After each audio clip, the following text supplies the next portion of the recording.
पाकिस्तान पे। पाकिस्तान में दो न्यूज है सर। पहली न्यूज है पीओजेके पे। पीओजेके में क्या हो रहा सुमित भाई, देखिए 200 से ज्यादा लोग मर गए हैं। इन्होंने हर तरह का हथियार यूज कर लिया। इन्होंने एके से लेके स्नाइपर राइफल से लेके हर तरह का हथियार यूज कर लिया और लोग मरते जा रहे हैं। पर पीओजेके में वही हो रहा जो बांग्लादेश में 1971 में हुआ। But I am only wondering is there a Sheikh Mujibur Rahman somewhere. अगर एक शेख मुजीबुर रहमान हो तो अभी पीओजेके अलग हो जाए। मुल्ला मुनीर की बद पीट रहे हैं, मौलाना डिजल हो, ये सारे मजे ले रहे हैं। अभी अब कह रहा ले, अब करा ले, क्योंकि रेंजरों को जो डर लग रहा है कि यार ये जो वहां जहादियों को हम ट्रेनिंग कर रहे थे इन सबके पास हथियार है, अगर इनके हथियारों का मुंह हमारी तरफ आ गया तो रेंजर भी किसी काम के नहीं रहेंगे। तो यानी कि एक नया लेवल की लड़ाई, एक नए लेवल की जंग की शुरुआत, इंटरनल जंग की शुरुआत पीओजेके में हो रही है। बट उससे भी बड़ा मसला क्या आ गया, मैं आपको उससे बड़ा मसला, देखिए मैंने आपको कहा कि भाई ईरान के डिप्टी फॉरेन मिनिस्टर गया था Pakistan due to no reason of anything whatsoever, right. जब वो पाकिस्तान गया तो उसको पाकिस्तान में कहा गया कि बॉस, उसने पाकिस्तानियों को कहा बॉस मुझे 10 दिन का सीज फायर दिला। क्यों दिला?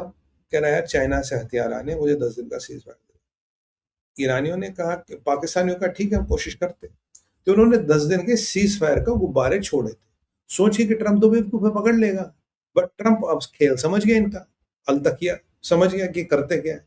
तो ट्रंप ने बोला नहीं नहीं नहीं, युद्ध अपनी जगह रहेगा, नेगोशिएशन मीटिंग वीटिंग चलती रहेगी, ठुकाई पिटाई चलती रहेगी, सेना अपना काम नहीं करेगी। फिर ऐसा माना जाता कतरियों का जोर पड़ा और भी कुछ लोगों का जोर पड़ा। ट्रंप बोला ठीक है सर 10 दिन मत दो, 3 दिन दो, 3 दिन में हम आपको ये डील करा के देंगे। तो ट्रंप इसी कह रहा नेतन्याहू आएगा, मैं डील करके रहो ना, ये देखो नेतन्याहू डील करा लिया हमने भाई, और बढ़िया सर। और जब डील हो रही थी तो इन्होंने ट्रंप के पीठ में क्या खंजर वो का, आप जानते हो ट्रंप जो आग बबूला होके गाली गलौज कर रहा था, लिटरली वो इसलिए कर रहा था बिकॉज ही वाज फ्रस्ट्रेटेड कि तुमने मुझे बोला, और पाकिस्तानी गायब एज यूजुअल, गधे के सिर से सिंह। अब ट्रंप से पूछा गया, बोला ट्रंप साहब एक बात बताएं, चाइना ने आपके हथियार दे दी ईरान को 600 शोल्डर हेल्ड मिसाइल्स, और शोल्डर हेल्ड मिसाइल बड़ा घातक होता लो फ्लाइंग एयरक्राफ्ट के लिए। 70-60-70 मिलियन डॉलर की डील है, वो इंपॉर्टेंट नहीं है, वो आपको दे दी। और ट्रंप साहब आपको जान के बड़ी खुशी होगी, ये मिसाइलें पाकिस्तान के थ्रू स्मगल करके आई है ईरान के पास, क्योंकि जहाज आ नहीं सकता भाई, कोई जहाज ईरान में लैंड ही नहीं कर रहा। अब शिप आएगा उसका ब्लॉकेड हुआ पड़ा, छोटे छोटे बोटों का पानी नहीं दे रहे हो। तो मतलब जो माल आया ये आया आपके पाकिस्तान के थ्रू। अब ट्रंप से पूछा कि भाई ये आपके तो चाइना ने तो माल दे दिया। अब ट्रंप कह रहा कि अगर चाइना ने माल दिया अच्छा नहीं किया, and I am not very happy with it, और चाइना को इसका नतीजा इल्जाम भुगतना पड़ेगा। और जब बोला पाकिस्तान ने किया तो ट्रंप की शक्ल उतर गई, और ट्रंप ने बोला जो भी इसमें इन्वॉल्व है उसको उसका जरा खामियाजा भुगतना पड़ेगा। तो भैया पाकिस्तान, अब देखिए आपका भाई कब से कह रहा था कि जो राउट है वो वाया पाकिस्तान, 2 नंबर के सारे काम ईरान पाकिस्तान के थ्रू कर रहा था, पाकिस्तान के पोर्ट में माल उतर रहा, गाड़ियों में लद रहा, ये अपने क्रॉसिंग के थ्रू ईरान पहुंच रहा। पहले भी आरोप लगे थे। आज ट्रंप को उसका मीडिया उसके मुंह पे पूछता तुम्हारे पाकिस्तान चाइना का माल पहुंचा रहा है ईरान, और वो माल तुम्हारे सिपाहियों के अगेंस्ट यूज होगा।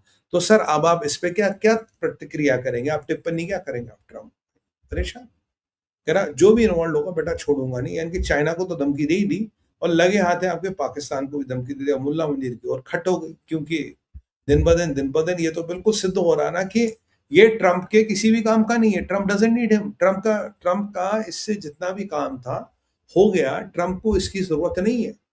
अगर इसकी जरूरत नहीं तो ऐसे लोग का क्या होता बाद में, आप जानते हैं 15 और 15-30 रुपए खर्च होते हैं लोगों पे, और वही इस पे साथ होना।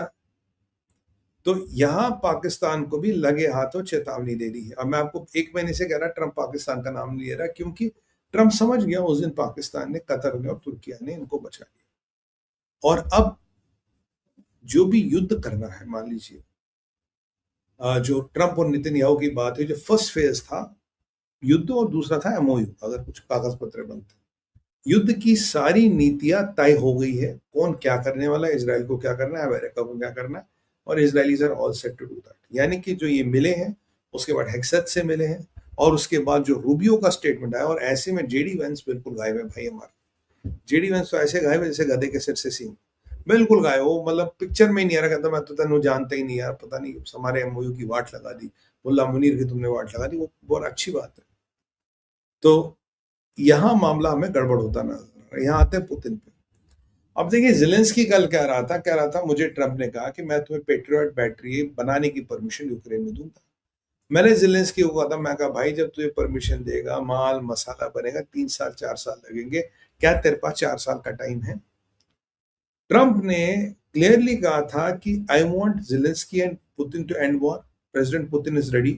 ज़ेलेंस्की का आंसू में कहता मैं रेडी हूं, पर रेडी होता नहीं है। बोला कि ब्लैक सी पे और इसके ऑयल टर्मिनल्स पे अटैक मत कर। ज़ेलेंस्की फिर जाके ऑयल टर्मिनल पे कल अटैक कराया 1500 किलोमीटर्स इनसाइड रशिया, जिसको लेकर रशिया बबूल हो गया। ज़ेलेंस्की ने रात को कहा कि पुतिन बड़ा हमला करे, और बड़ा हमला हुआ भी। ये सब 55 मिसाइल और करीब 240 ड्रोनों से पूरे कीव पे हमला किया। अब स्ट्रेटजी क्या है? यूक्रेन इनके ऑयल एंड गैस पे हमला करता है, रशिया कीव पे हमला करता है, और वापस कीव की मडलिया मतलब मडलिया मेट कर देता है। करीब 20-30 लोगों के मारे जाने की खबरें आ रही है कि भाई 20-30 लोग मारे, काफी बिल्डिंगों का नुकसान है, क्योंकि यूक्रेन के पास एयर डिफेंस के नाम पे कुछ नहीं है, नो इंटरसेप्टर्स नथिंग। और वहां जो आपका मतलब यूक्रेन के पास, हाँ एक चीज तो अच्छी है, उन्होंने ड्रोन टेक थोड़ा अच्छा बना दिया, जिससे पुतिन का नुकसान हो रहा। अब यूक्रेन अभी अभी का दावा करा कि मैंने रशिया के शैडो फ्लीट के 4 टैंकर्स को हिट किया। अब किया नहीं किया, कुछ ना कुछ अटेम्प्ट तो वही, मतलब उसके पास एक ही चीज है, ड्रोन। ड्रोन के अलावा उसके पास कुछ दूसरी चीज कोई है नहीं। तो ये एक नया समीकरण आया और जबरदस्त हमला हुआ, 30-40 लोग अनफॉर्चुनेटली मर गए। और इसीलिए यूक्रेन के मिलिट्री चीफ ने रिजाइन किया था, कहा यार अगर टेक्नोलॉजी सुपीरियर है, why do people need to die? लोग यहाँ मर रहे हैं। और पुतिन को की एडवांटेज क्या है? उसके पास 30,000 लोग नॉर्थ कोरिया से आ रहे हैं। 30,000 people more coming from North Korea to fight the war for him. तो पुतिन ने तो अपनी व्यवस्था कर ली है। यहाँ ज़ेलेंस्की भाई थोड़ा खटाई में पड़ गए हैं। देखिए क्या होता है। और जबकि ट्रंप ने कहा कि you should have not attack, हमें युद्ध खत्म करना, पर ज़ेलेंस्की का भी कोई और मालिक है, किसी और से वो ऑर्डर लेता है, ऑब्वियसली चाइना से लेता है, जो ये युद्ध खत्म होना नहीं चाहता। और धीरे धीरे अमेरिका और चाइना की जो रस्साकशी है वो बढ़ती जा रही है, which is not bad for India. ये बढ़ती रहनी चाहिए, और India has to play its cards very very carefully. We don't want to be caught in the war in between them, but also we want to take the full advantage of a war going in between them.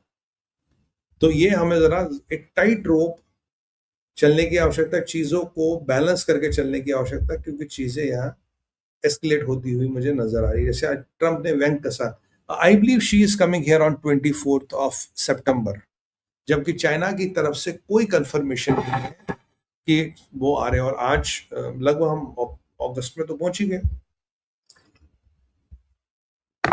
इतने बड़े visits का confirmation बहुत पहले आ गया, but there is no confirmation.